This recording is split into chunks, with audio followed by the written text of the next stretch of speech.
Hello friends, welcome to our YouTube channel Taiyari beginners की।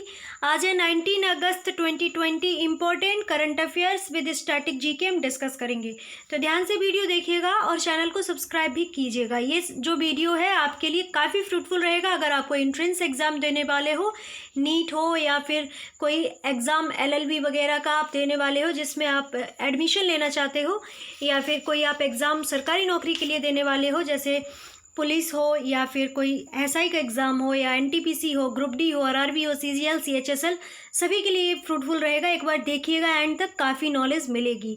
Okay, तो first question है, रक्षा मंत्री राजनाथ सिंह ने सीमा और तटीय जिलों में कितने राष्ट्रीय कैडेट कॉर्प या NCC नेशनल कैडेट कॉर्प के विस्तार के प्रस्ताव को मंजूरी दे दी है, जहां से 10 लाख नए विद्यार्थियों को शामिल किया जाएगा। तो 173 NCC के विस्तार को प्रस्ताव की मंजूरी दे दी गई है, जिसमें क्या होगा, 10 लाख से ज़्यादा विद्यार्थी जो हैं शामिल करने की प्लान है। अगला, अब देखें, NCC की बात हो रही है, नेशनल कैडेट कॉर्प, इसकी फुल फॉर्म हो जाती है इन अंग्रेज़ी या इन इंग्लिश। और ये जो सक्रिय हुआ था या इसकी स्थापना हुई थी, तो स्थापना कब हुई थी? 16 अप्रैल 1947 को। हेडक्वार्टर इसका नई दिल्ली में है। आदर्श विभाग की एकता और अनुशासन है, यूनिटी एंड डिसिप्लिन, और डायरेक्टर जनरल है लेफ्टिनेंट जनरल राजीव चोपड़ा जी। अगला क्वेश्चन है, किस बैंक ने डिजिटल बैंकिंग को प्रोत्साहित करने के लिए डिजिटल अपनाए अभियान प्रारंभ किया है? तो एक बैंक ने डिजिटल बैंकिंग को प्रोत्साहन देने के लिए डिजिटल अपनाए अभियान शुरू किया है। तो ये जो शुरू किया गया है, पंजाब नेशनल बैंक के द्वारा शुरू किया गया है। पंजाब नेशनल बैंक की बात करें तो इसकी स्थापना लाहौर में हुई थी 1895 में लाला लाजपत राय के द्वारा। ओके, मुख्यालय नई दिल्ली में है और ये भारत का पहला बैंक भी है, तो ये भी आपको याद रखना है। प्रमुख व्यक्ति यहाँ पर अगर पूछ लिया है, मतलब कि जो हेड है इसके, वो है केसी चक्रवर्ती। अगला क्वेश्चन है, ब्रांड्स एंड कम्युनिकेशन डिजाइन श्रेणी के लिए रेड डॉट अवार्ड 2020 के विजेता कौन बने हैं? तो वो बने हैं Huawei assistant today. Brands and communication design श्रेणी के लिए रेड डॉट अवार्ड 2020 के विजेता कौन बने हैं? तो हुवेई असिस्टेंट टुडे जो है अब रेड डॉट अवार्ड 2020 के विजेता बने हैं। अगला क्वेश्चन है, night फ्रैक्स prime global cities index के अनुसार वह भारतीय शहर कौन सा है जो वार्षिक मूल्य प्रशंसा के मामले में दुनिया में 26वां सबसे तेज़ी से विकसित होने वाला आवासीय बाजार है? तो जो बेंगलुरु का बाजार है वो 26वें नंबर पर सबसे ज़्यादा डेवलप होने वाला और सबसे फास्टली डेवलप होने वाला मार्केट बन गया है। ओके, और ये जो इंडेक्स लॉन्च की, किसके द्वारा लॉन्च की गई है? Night Franks prime global cities index की लॉन्चिंग के अनुसार जो बेंगलुरु है उसका बाजार 26वें नंबर पर दुनिया का सबसे जल्दी डेवलप्ड और फास्ट डेवलप्ड होने वाला, विकास करने वाला बाजार है। बेंगलुरु की बात करें तो इसे इलेक्ट्रॉनिक सिटी और सिलिकॉन वैली के नाम से भी जाना जाता है, क्योंकि यहाँ पे सिलिकॉन IC चिप्स जो होती हैं वो बनाई जाती हैं। और बेंगलुरु एकमात्र ऐसा शहर है जिसने अपना ऑफिशियल लोगो लॉन्च किया था, जिसमें कन्नड़ में बेंगलुरु और इंग्लिश में बेंगलुरु लिखा हुआ था। ओके, और बेंगलुरु है क्या? कर्नाटक की राजधानी है। कर्नाटक के CM VS येदियुरप्पा जी हैं। और यहाँ पर राज्यपाल अगर पूछ लिया है तो वो कौन है? तो राज्यपाल हैं वजुभाई वाला जी। ओके, कर्नाटक के बारे में बहुत सारे क्वेश्चंस बनते हैं और हम कई बार डिस्कस भी कर चुके हैं, पर हम आज कर्नाटक की कुछ योजनाएं हैं उनके बारे में डिस्कशन करते हैं। साइबर सुरक्षा स्टार्टअप के लिए एक त्वरक कार्यक्रम की शुरुआत जो है कर्नाटक में की गई थी। कर्नाटक सरकार का नमस्ते ओवर हैंडशेक अभियान जो है, क्वेश्चन पूछा जा सकता है, नमस्ते ओवर हैंडशेक अभियान कौन सी सरकार ने लॉन्च किया था? तो ये जो लॉन्च किया गया था कर्नाटक सरकार के द्वारा किया गया था। कर्नाटक का बजट भी प्रस्तुत किया गया था, जिसमें सिंचाई एवं बाढ़ नियंत्रण, ग्रामीण विकास और जल आपूर्ति, स्वच्छता, आवास एवं शहरी विकास के लिए आवंटन किया गया था। जन सेवक योजना की शुरुआत जो है कर्नाटक के द्वारा 4 फरवरी 2020 को की गई थी। इसमें क्या था? दरवाजे पर वितरण की योजना थी। इसे जनसेवक योजना का नाम दिया गया था। यह योजना राज्य के नागरिकों को राशन कार्ड, स्वास्थ्य कार्ड, वरिष्ठ नागरिक पहचान पत्र, राजस्व खाते और विवाह पंजीकरण प्रमाण पत्र जारी करने के 58 महत्वपूर्ण सरकारी सेवाओं को होम डिलीवरी करने में सक्षम बनाएगी। ओके, तो ये सारी बात याद रखिएगा कर्नाटक से। तो कर्नाटक से अगर पूछा जाएगा, बहुत इंपॉर्टेंट, इसमें अगर मैं जो बताया तो उसमें नमस्ते ओवर हैंडशेक अभियान जो है 11 मार्च 2020 को लॉन्च किया गया था। कोविड-19 के प्रसार को रोकने के लिए। तो ये याद रखिएगा, क्योंकि कोविड से जो भी क्वेश्चंस हो, किसी भी राज्य से हो, सब याद रखिएगा, वो बहुत ही इम्पोर्टेंट हैं। ओके, अगला क्वेश्चन है, night Franks prime global cities index के अनुसार वार्षिक मूल्य प्रशंसा के मामले में दुनिया में सबसे तेज़ी से विकसित होने वाला आवासीय बाजार कौन सा है? तो वो है मनीला। मनीला मतलब कि फिलीपींस, जहाँ पर एडीबी का हेड क्वार्टर है। आप कोई भी क्वेश्चन पढ़ते हो, उसे कनेक्ट करके अगर पढ़ते हो तो आपका काफ़ी बेनिफिट होगा। मनीला का नाम आया तो मनीला फिलीपींस में किसका हेड क्वार्टर है? एडीबी का। एडीबी की स्थापना कब हुई थी? 1966 में। आशा काशो मशकावा वहाँ के कौन है? हेड हैं एडीबी के, एशियन डेवलपमेंट बैंक के। ओके, तो अब इसके बाद मनीला के बाद अगर दूसरा आवासीय बाजार आता है तो वो आता है जापान का टोक्यो, फिर आता है स्टॉकहोम। तो ये याद रखिएगा। अगला क्वेश्चन है, स्वच्छता प्रबंधन श्रेणी के तहत शहरी विकास मंत्रालय के स्वच्छ सर्वेक्षण 2020 पुरस्कार का कौन सी नगरपालिका विजेता बनी है? तो चिराला नगरपालिका जो है स्वच्छ सर्वेक्षण 2020 पुरस्कार की विजेता बनी है। ओके, अगला क्वेश्चन है, भारतीय रेलवे मणिपुर में कौन सी नदी पर 141 मीटर ऊंचे विश्व के सबसे ऊंचे घाट पुल का निर्माण कर रही है? तो इजाई नदी पर मणिपुर में 141 मीटर ऊंचे विश्व के सबसे ऊंचे घाट पुल का निर्माण कर रही है भारतीय रेलवे। अब इसमें भारतीय रेलवे के साथ साथ मणिपुर का नाम आया हुआ है। तो मणिपुर की बात करें तो मणिपुर की राजधानी क्या होती है? इम्फाल। जिले यहाँ पर कितने हैं? 16। राजभाषा क्या है? मणिपुरी। अब मणिपुर की लोकेशन भी देख लीजिएगा, कहाँ पर है मणिपुर। अब लोकेशन देखने से क्या फ़ायदा रहता है कि आपको ये पता चल जाता है कि जो देश में राज्य है वो कौन सी जगह पर है। कभी पूछ लिया जाए इसका जो बॉर्डर है किससे शेयर होता है, तो मणिपुर ये 7 सिस्टर्स में भी छोटा सा मणिपुर है। ओके, इसका बॉर्डर किससे शेयर होता है? मिज़ोरम से शेयर हो जाता है, इधर असम से, उधर नागालैंड से इसका बॉर्डर जो है शेयर हो जाता है। तो ये आपको याद रखना है। मणिपुर का गठन 21 जनवरी 1972 को हुआ था, मतलब 1972 में हुआ था। राज्यपाल नजमा हेपतुल्ला हैं, मुख्यमंत्री एन बीरेन सिंह हैं, विधानमंडल एक सदनीय है। विधानसभा में 60 सीट आपको देखने को मिलेंगी। राज्यसभा में 1 सीट है, लोकसभा में 2 सीट है मणिपुरी के अंदर। किविल लामजाओ नेशनल पार्क जो है वो आपको नेशनल पार्क जो है मणिपुर में देखने को मिलेगा। ये लोकटक झील के किनारे इम्फाल से 53 किलोमीटर दूर स्थित है। लोकटक झील दुनिया का एक तैरता हुआ राष्ट्रीय उद्यान, संगई का अंतिम प्राकृतिक आवास है। मणिपुर का नृत्य करने वाला हिरन जो होता है संगई कहलाता है, और यहाँ पर संगई उत्सव भी मनाया जाता है मणिपुर में। तो ये भी आपको याद रखना है। इस अनोखे वेटलैंड इकोसिस्टम में हिरन की एक झलक किसी भी पर्यटक को उत्साहित कर देती है। ओके, तो ये संगई नाम याद रखिएगा। ये यहाँ का राजकीय पशु भी है, तो ये आपको याद रखना है संगई, और संगई उत्सव भी यहाँ पर मनाया जाता है। ओके, अगला क्वेश्चन है, चेन्नई और मुंबई के बाद तीसरा शहर कौन सा है जहां बाढ़ प्रारंभिक चेतावनी प्रणाली स्थापित की गई है? तो वो है गुवाहाटी, जो कि असम का सबसे बड़ा शहर है। चेन्नई और मुंबई में बाढ़ चेतावनी जो है स्थापित की गई, उसी के साथ साथ गुवाहाटी में भी बाढ़ चेतावनी प्रणाली जो है स्थापित की गई है। अब असम की बात हुई तो असम की राजधानी क्या होती है? दिसपुर। जिले यहाँ पर 33 हैं। गठन 26 जनवरी 1960 को हुआ। राज्यपाल जगदीश मुखी जी हैं, मुख्यमंत्री सर्बानंद सोनोवाल जी हैं। विधानमंडल एक सदनीय है। विधानसभा में 126 सीटें आपको देखने को मिलेंगी। भारतीय संसद राज्यसभा में 7 सीटें देखने को मिलेंगी, और लोकसभा में 14 सीटें आपको देखने को मिलेंगी। ओके, उच्च न्यायालय अगर पूछ लिया है कहाँ पर है, तो वो है गुवाहाटी उच्च न्यायालय। इस राज्य के उत्तर में अरुणाचल प्रदेश है, नागालैंड है मणिपुर में, और मिजोरम, मेघालय, और पश्चिम में इसके बांग्लादेश आपको देखने को मिलेगा। विश्व का सबसे बड़ा द्वीप माजुली जोरहाट असम में अवस्थित है, जो कि ब्रह्मपुत्र नदी पर है। तो ये भी आपको याद रखना है। पर्यटन क्षेत्र, मानस प्रोजेक्ट टाइगर, गांधी मंडप, कामाख्या मंदिर, काजीरंगा राष्ट्रीय पार्क, मानस वन्यजीव अभ्यारण्य, गर्म पानी नेशनल पार्क, ये सभी जो अभ्यारण्य है वो कहाँ पर देखने को मिलेंगे? असम राज्य में देखने को मिलेंगे। काजीरंगा जो नेशनल पार्क है, इसमें एक सींग वाले गैंडे का संरक्षण किया जाता है। तो ये भी आपको याद रखना है। प्रमुख उद्योग यहाँ का पूछ लिया जाए तो वो होती है चाय। अगर असम की लोकेशन पूछी जाए तो असम की लोकेशन आप तुरंत से बता देते हो, ये है असम की लोकेशन। ओके, किस व्यक्ति ने 17 अगस्त को 2 दिवसीय CII सार्वजनिक स्वास्थ्य सम्मेलन के उद्घाटन सत्र की अध्यक्षता की थी? तो केंद्रीय स्वास्थ्य मंत्री डॉक्टर हर्षवर्धन जी ने CII सार्वजनिक स्वास्थ्य सम्मेलन के उद्घाटन सत्र की अध्यक्षता की थी। डॉक्टर हर्षवर्धन की बात हो रही है तो इनका निर्वाचन क्षेत्र अगर पूछ लिया है तो वो है चांदनी चौक, दिल्ली। अगला क्वेश्चन है, प्रसिद्ध कर्नाटक संगीतज्ञ और प्रसिद्ध वीणा वादक कौन है जिनकी मृत्यु 17 अगस्त को त्रिची में हो गई है? तो वो थे डॉक्टर वी शिव कुमार जी। अगला क्वेश्चन है, प्राग टेनिस ओपन 2020 की महिला विजेता कौन बनी है? तो वो बनी है सिमोना हैलेप।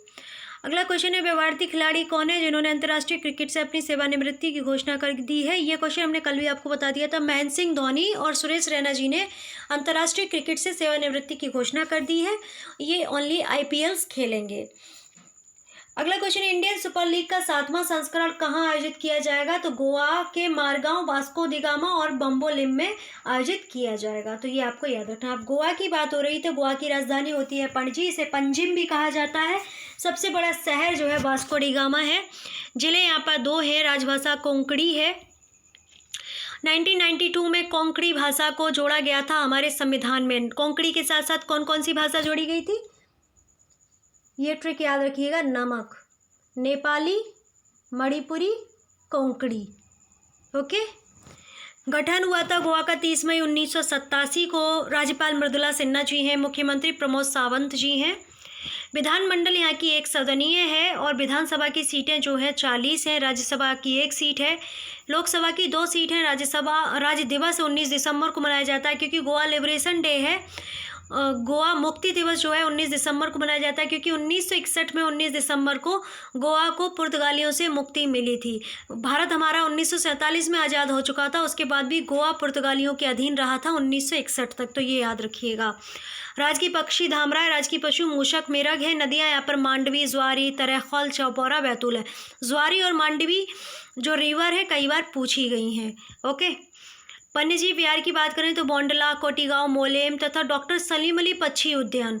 ओके, तो ये कहाँ पर देखने को? सलीम अली बर्ड सेंचुरी तो आपको गोवा में देखने को मिलेगी। सलीम अली बर्ड सेंचुरी कहाँ देखने को मिलेगी? गोवा में। सलीम अली राष्ट्रीय उद्यान आपको जम्मू कश्मीर में देखने को मिलेगा। तो ये आप कंफ्यूज मत कीजिएगा। शोध एवं अनुसंधान केंद्र देखें तो राष्ट्रीय समुद्र विज्ञान संस्थान, नेशनल इंस्टीट्यूट ऑफ ओशनोग्राफी आपको कहाँ देखने को मिलेंगे? गोवा में देखने को मिलेंगे।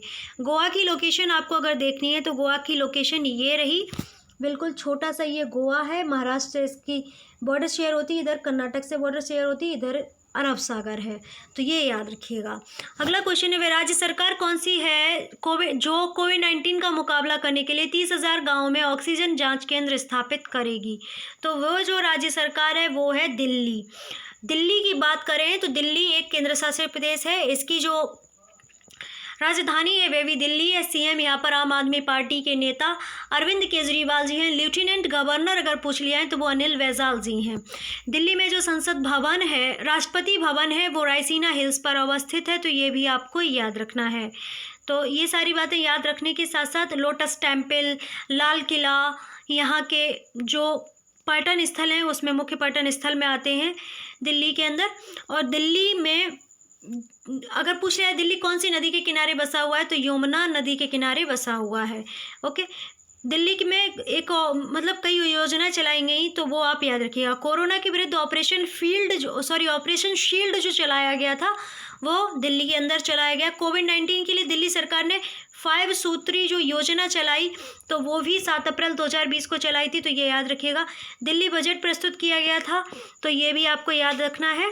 एंड दिल्ली विधानसभा चुनाव 2020 का परिणाम घोषित हुआ था तो ये तो आप सभी को पता ही है। प्रगति मैदान मेट्रो स्टेशन का नाम हुआ सुप्रीम कोर्ट मैदान, ये याद रखिएगा। प्रगति मैदान जो मेट्रो स्टेशन था उसका नाम बदलकर क्या कर दिया गया? Supreme court station. तो ये सारी बातें आपको याद रखनी है। अगला क्वेश्चन है, महाराष्ट्र सरकार की योजना कौन सी है जो राज्य में दूर दराज के क्षेत्रों में रहने वाले लोगों के लिए दूरसंचार उपग्रह प्रौद्योगिकी के माध्यम से टेलीमेडिसिन स्वास्थ्य सेवा प्रदान करेगी?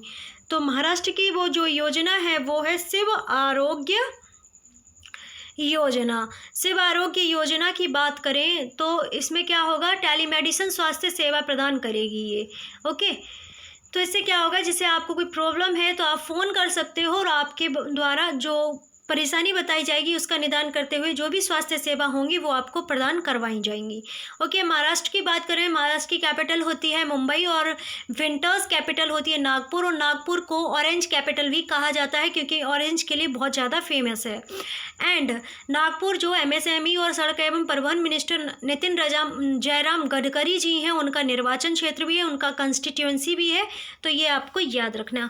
महाराष्ट्र में कई योजनाएं चलाएंगी, क्योंकि स्टैटिक पोर्शन हम लोग बेसिकली यूज़ करते हैं और सुनते भी रहते हैं पर डे। आज हम योजनाओं को लेकर चल रहे हैं जो कई बार एग्ज़ाम, क्योंकि अब आपके एग्ज़ाम की जो डेट्स हैं लाइंड अप हो चुकी हैं, एग्ज़ाम आपके होंगे, तो सेफ रहते हुए आपको एग्ज़ाम कंडक्ट करने हैं, जो कंडक्ट हुए हैं एग्ज़ाम वो आपको एग्ज़ाम अटैम्प्ट भी करने हैं, तो तैयारी करते जाइएगा, रिवीजन करते जाइए, क्योंकि बहुत दिन से कोरोना की वजह से आप लोग की पढ़ाई भी मिसमैच हो गई बिल्कुल।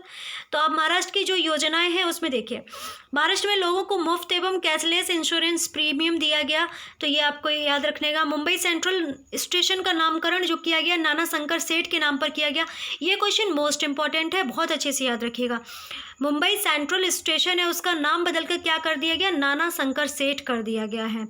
ओके, तो ये आपको याद रखना है। महाराष्ट्र से, महाराष्ट्र के सीएम आपको याद रखने हैं, वो है उद्धव ठाकरे जी और राज्यपाल हैं भगत सिंह कोश्यारी जी। ठीक है, तो हमने ये बता दिया। नाना शंकर सेठ मुंबई सेंट्रल रेलवे स्टेशन नाम कर दिया गया है, जो सेंट्रल रेलवे स्टेशन था उसका। महाराष्ट्र में ऑटो रिक्शा के लिए हैप्पी आवर के लिए कार्यान्वयन को मंजूरी दी गई। महाराष्ट्र बजट प्रस्तुत किया गया, तो बजट तो सभी का प्रस्तुत किया गया, तो उसमें कोई बेसिक बात है, बहुत अच्छी, मतलब बहुत बड़ी बात नहीं है। औरंगाबाद एयरपोर्ट का नाम बदलकर संभाजी महाराज के नाम पर कर दिया गया, ये नाम याद रखिएगा, जो भी नाम चेंज होते हैं वो याद रखा कीजिए। मुंबई में स्थापित सबसे बड़ा वायु गुणवत्ता निगरानी नेटवर्क स्थापित किया गया। साइबर सेफ वुमेन पहल मुंबई के अंदर शुरू की गई, मतलब कि महाराष्ट्र में शुरू की गई, तो ये आपको याद रखना है। अगला क्वेश्चन है, अविनाश पांडे की जगह कौन राजस्थान के नए प्रभारी महासचिव बनेंगे, तो वो बने हैं अजय माकेन जी। अब राजस्थान के जो नए प्रभारी महासचिव बने हैं उनका जो अपॉइंटमेंट है वो किसका हुआ है, तो अजय माकेन जी का। किन की जगह पे हुआ है, तो अविनाश पांडे के स्थान पर अजय माकेन जी का अपॉइंटमेंट हुआ है, तो ये आपको याद रखना है। राजस्थान की कैपिटल क्या होती है, जयपुर। जयपुर को विश्व धरोहर स्थल में भी शामिल किया गया है, एंड जयपुर को पिंक सिटी के नाम से भी जानते हैं, जोधपुर को ब्लू सिटी के नाम से जानते हैं, तो ये आपको याद रखना है। ओके, एंड जो कलराज मिश्र हैं वो वहाँ पर राज्यपाल हैं और कमलनाथ जी वहाँ पर सीएम है, तो ये आपको याद रखना है। अगला क्वेश्चन है, किस राज्य सरकार ने भारत का चौथी औद्योगिक क्रांति केंद्र और विश्व आर्थिक मंच के सहयोग से artificial intelligence for agriculture innovation कार्यक्रम शुरू किया है, तो ये जो शुरू किया गया है तेलंगाना के द्वारा शुरू किया गया है। तेलंगाना की बात करें, राजधानी हैदराबाद, सबसे बड़ा शहर भी हैदराबाद है। हैदराबाद मूसी नदी के किनारे बसा हुआ है। जिले यहाँ पर 33 हैं। राजभाषा तेलुगु और उर्दू है। गठन 2 जून 2014 को हुआ था। राज्यपाल तमिलसाई सौंदरराजन है। मुख्यमंत्री के चंद्रशेखर राव हैं। ये प्रथम मुख्यमंत्री भी के चंद्रशेखर राव हैं, मतलब कि 2014 से के चंद्रशेखर राव ही लगातार मुख्यमंत्री बनते आ रहे हैं। विधानमंडल यहाँ की द्विसदनीय है। विधान परिषद में 40 सीटें हैं, विधानसभा में 119 सीटें हैं, और राज्यसभा की बात करें तो 7 सीटें हैं, और लोकसभा में 17 सीटें हैं। तेलंगाना के नेशनल पार्क में Mrugavani national park, Mahavir Harina Vanasthali national park, Kasu Brahmananda Reddy national park, Bhagyanagar Nandanavanam park, Mahavir Harina Vanasthali park, ये सभी जो नेशनल पार्क हैं आपको तेलंगाना में देखने को मिलेंगे। तेलंगाना की आपको लोकेशन देखनी हो तो तेलंगाना की जो लोकेशन है वो आपको देखने को मिल जाएगी ये। ओके, महाराष्ट्र से बॉर्डर शेयर हो रहा है, कर्नाटक से बॉर्डर शेयर हो रहा है, आंध्र प्रदेश से बॉर्डर शेयर होगा ही, क्योंकि आंध्र प्रदेश के 10 जिले अलग होकर तेलंगाना का गठन हुआ है। एंड छत्तीसगढ़ से भी बॉर्डर शेयर हो रहा है, और उड़ीसा से भी बॉर्डर शेयर हो रहा है, तो ये आपको याद रखना है। मैप रीडिंग जरूर सीखिएगा। अभी हम तभी इसमें मैप लगा देते हैं जिससे आपको ये पता चल जाए भारत का जो नक्शा है उसमें कौन सा राज्य किस जगह फॉर्म होता है। ओके, सामान्य ज्ञान के कुछ क्वेश्चंस देख लेते हैं। भारतीय उपाचार्य परिषद का गठन कब हुआ, तो 1947 में हुआ था। राष्ट्रीय प्रत्यायन मंडल की स्थापना कब हुई थी, तो 1994 में हुई थी। मुख्यालय नई दिल्ली में है। भारतीय सामाजिक विज्ञान अनुसंधान परिषद की स्थापना कब हुई? तो वर्ष 1969 में हुई थी। स्थान नई दिल्ली है। दूरदर्शन की स्थापना कब हुई? तो 15 सितंबर 1959 में हुई थी। स्थापना नई दिल्ली है। Film and television institute of India की स्थापना किस वर्ष हुई? तो 1960 में हुई थी। स्थान पुणे, महाराष्ट्र है। भारतीय पत्र परिषद का गठन कब किया गया था? तो वर्ष 1966 में किया गया था। भारतीय राष्ट्रीय फिल्म विकास निगम की स्थापना कब की गई थी? तो वर्ष 1975 में की गई थी, मुंबई में। ओके, तो ये था हमारा आज का करंट अफेयर्स का बहुत ही महत्वपूर्ण वीडियो। आशा करते हैं आपको अच्छा लगा होगा। देखा है अगर तो वाकई में कुछ ना कुछ नया सीखने को आज मिला होगा, और 100% श्योर है अगर आप वाकई में वीडियो देख रहे हो और याद भी कर रहे हो, रिवीजन भी कर रहे हो, PDF के द्वारा नोट्स भी बना रहे हो, तो आपका जो भी एग्ज़ाम हो, करंट से कोई क्वेश्चन तो छूटने वाला नहीं है, और स्टैटिक पोर्शन भी आप कवर करते जाओगे साथ साथ। ओके, हमारा तो ये अगर हिस्ट्री का कुछ पोर्शन आ जाता है तो मुझसे भी डिस्कस कर देते हैं, जिससे क्या होगा, आपका GA, GK, GS सब तैयार होता जाता है हमारे करंट अफेयर से। ओके, तो ज़रूर देखा कीजिए, शेयर भी कीजिए, क्योंकि आप लोग देखते नहीं हो, आपको पता नहीं क्या, आप लोग बहुत मोस्ट इंटेलिजेंट हो चुके हो। तो देखा करो वीडियो और शेयर भी कीजिए, कमेंट भी किया कीजिए कैसा लगा है वीडियो। अगर कुछ और मज़अप कराना चाहते हो, कुछ ऐड ऑन कराना चाहते हो, तो उसको भी कमेंट बॉक्स कीजिएगा, मतलब कि कमेंट बॉक्स में अपनी जो क्वेरी हो, क्वेश्चन हो, मेंशन कीजिएगा।